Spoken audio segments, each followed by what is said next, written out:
부동산 시장의 불황이 심화되면서 시장의 양극화도 더욱 극명하게 나뉘고 있습니다. 이로 인해 똘똘한 한 채에 대한 수요도 증가하고 있는데요. 주거시설뿐만 아니라 건물 투자에 있어서도 똑소리 나는 꼬마 빌딩 투자가 관심을 모으고 있습니다. 이에 오늘 리얼캐스트TV에서는 꼬마 빌딩 투자 성공 비법을 정리해봤는데요. 과연 꼬마 빌딩으로 부동산 재테크 성공을 이루기 위해서 필요한 것은 무엇일까요? 본격적인 영상 시작에 앞서 좋아요와 구독, 알림 설정 부탁드립니다.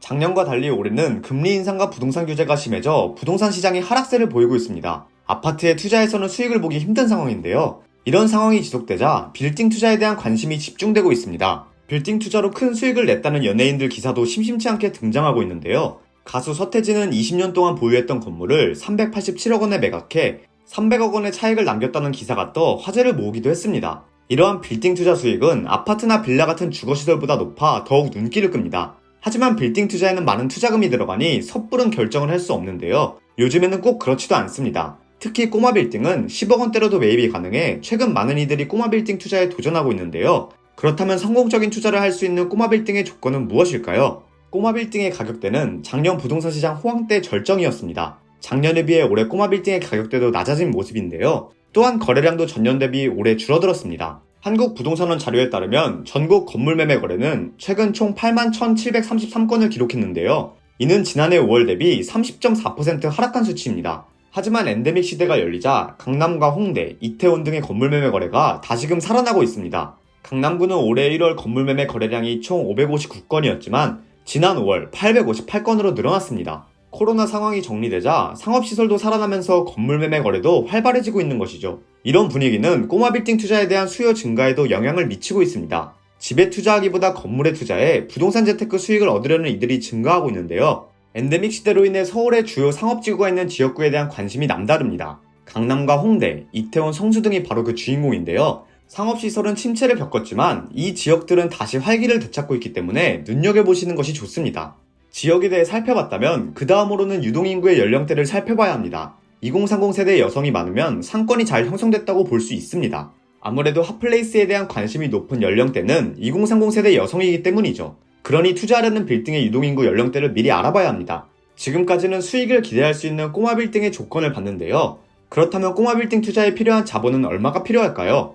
10년에서 20년 이상의 5층 이하 꼬마 빌딩이라면 대략적으로 10억 원 정도의 자본이 필요합니다. 이 금액도 어느 입지를 지녔는지, 노후화가 어느 정도인지에 따라 다르니 참고만 부탁드립니다. 자본이 많다면 신축 건물, 역세권 입지 등의 건물을 볼 수 있겠지만 그렇지 않다면 저렴한 건물을 매입해 어떻게 개발할지 중심적으로 봐야 합니다. 노후화된 10억 원대 건물을 매입해 무조건 개발을 하겠다는 것은 위험한 생각입니다. 노후화된 건물일지라도 도로나 토지의 가치에 따라 개발 가치가 다르기 때문인데요. 어떤 도로를 보유했는지, 주변 토지의 가치는 어떤지에 따라 10억 원의 건물의 가치가 더 상승할 수 있는 것이죠. 그렇기 때문에 현재 수익률과 대지 평당가만 평가하기보다는 토지의 본질을 봐야 합니다. 어떤 종류의 토지인지에 따라 건물 증축이나 리모델링이 가능하기 때문입니다. 꼬마 빌딩 투자 전에는 체크해야 할 사항도 많습니다. 첫 번째로 새로운 상권은 조심해야 합니다. 이미 잘 형성된 상권 지역은 사실 가격대가 높은 편입니다. 그래서 좀 더 가격이 낮되 상권이 잘 형성된 신상업지를 알아보는 사람들도 많은데요. 하지만 새롭게 형성된 상업지는 복불복이 될 가능성이 높으니 웬만하면 피해가는 것이 좋습니다.